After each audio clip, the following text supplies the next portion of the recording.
Hello student, science में आज हम चैप्टर नंबर 14 के डिफरेंस बिटवीन डिस्कस कर रहे हैं। देखो, सेल और बैटरी में क्या डिफरेंस होता है। सेल ये एक सोर्स होता है इलेक्ट्रिसिटी का, और बैटरी क्या होता है, ये दो और दो से ज़्यादा सेल का कॉम्बिनेशन होता है जिसको हम बैटरी कहते हैं। इलेक्ट्रिक सर्किट क्या होता है। इलेक्ट्रिक सर्किट एक ऐसा अरेंजमेंट होता है जिसके अंदर इलेक्ट्रिक करंट को ऑब्टेन किया जाता है किसी कंडक्टर के अंदर।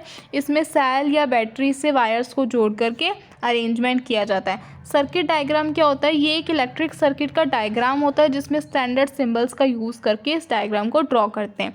फिर आता है बल्ब। बल्ब क्या होता है, एक इलेक्ट्रिक डिवाइस होता है जो इलेक्ट्रिक एनर्जी को लाइट एनर्जी में कन्वर्ट करने का काम करता है।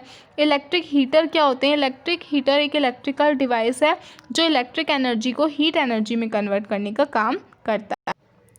फिर आप नेक्स्ट देखो गिव रीज़न। गिव रीज़न के अंदर हमसे पहले पूछा कि एक फ्यूज़ का वायर उसका मेल्टिंग पॉइंट कम होता है, इलेक्ट्रोमैग्नेट टेम्परेरी मैग्नेट होते हैं, और इलेक्ट्रिकल अप्लायंसेस के अंदर अर्थिंग ज़रूरी है। तो सबसे पहले हम फ्यूज़ वाला समझते हैं कि फ्यूज़ का मेल्टिंग पॉइंट कम क्यों होता है। ठीक है, इलेक्ट्रिक फ्यूज़ को इस तरीके से डिज़ाइन किया जाता है कि उसके अंदर से केवल एक फ़िक्स अमाउंट का, एक स्पेसिफिक अमाउंट का मैक्सिमम करंट ही पास हो सकता है। अगर उससे हाई करंट अचानक से पास होने लगता है तो उसके अंदर हीट प्रोड्यूस होती है, और हीट क्या करती है, वो हाई करंट की वजह से फ्यूज़ के वायर को मेल्ट कर देती है, पिघला देती है, और सर्किट टूट जाता है। इसलिए जो फ्यूज़ है उसका मेल्टिंग पॉइंट कम होना चाहिए ताकि थोड़ा सा टेम्परेचर ज़्यादा होते ही वो तुरंत टूट जाए और एक्सिस में करंट को जाने से रोक ले। फिर सेकंड हमने पढ़ा कि इलेक्ट्रोमैग्नेट एक टेम्परेरी मैग्नेट होता है। क्यों? क्योंकि इलेक्ट्रोमैग्नेट क्या है, एक वायर की कॉइल है जिसको आयरन के कोर के ऊपर बांधा जाता है, और वो मैग्नेट की तरह वर्क करती है केवल तभी जब इलेक्ट्रिक करंट उसके अंदर से पास होता है। जैसे इलेक्ट्रिक करंट स्टॉप हुआ तो वो सिंपल एक आयरन का कोर बन गया, अब वो मैग्नेट नहीं है, इसलिए ये एक टेम्परेरी मैग्नेट कहलाता है। फिर थर्ड हमने पढ़ा कि कोई भी अप्लायंसेस है उसके अंदर अर्थिंग होनी ज़रूरी है। क्यों ज़रूरी है? क्योंकि इलेक्ट्रिकल अप्लायंसेस के अंदर एक थर्ड वायर होता है जिसको हम अर्थ वायर कहते हैं। It is attach to metallic body of electrical appliances. ये इलेक्ट्रिक अप्लायंसेस की जो मेटल की बॉडी होती है इनसे जुड़ा हुआ होता है। ये एक तरीके का सेफ्टी वायर होता है जो हमको इलेक्ट्रिक शॉक से या फायर से बचाने का काम करता है। तो हर इलेक्ट्रिक अप्लायंसेस के अंदर इसका होना ज़रूरी है।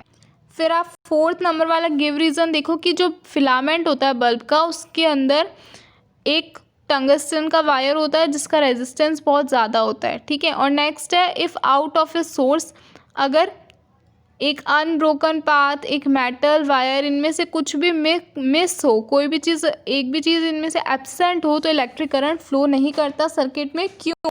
तो देखो, सबसे पहले फिलामेंट वाला है। फिलामेंट जो होता है बल्ब का वो बहुत ही थिन वायर से बना होता है जिसका रेजिस्टेंस हाई होता है, और वो वायर किस चीज़ का होता है, टंगस्टन का होता है। इसके अंदर हाई मेल्टिंग पॉइंट होता है, तो ये बहुत ज़्यादा हाई टेम्परेचर तक भी मेल्ट नहीं होता। ठीक है, और ये अपने अंदर से एक येलोइश वाइट लाइट को एमिट करता है जिससे कि हमारे को बल्ब ग्लो करता हुआ नज़र आता है। फिर हमने पढ़ा कि जो इलेक्ट्रिक करंट है वो अगर एक भी चीज़ एब्सेंट हो, अगर पाथ अनब्रोकन हो, मेटल की वायर ना हो, तो करंट उसके अंदर फ्लो नहीं होता।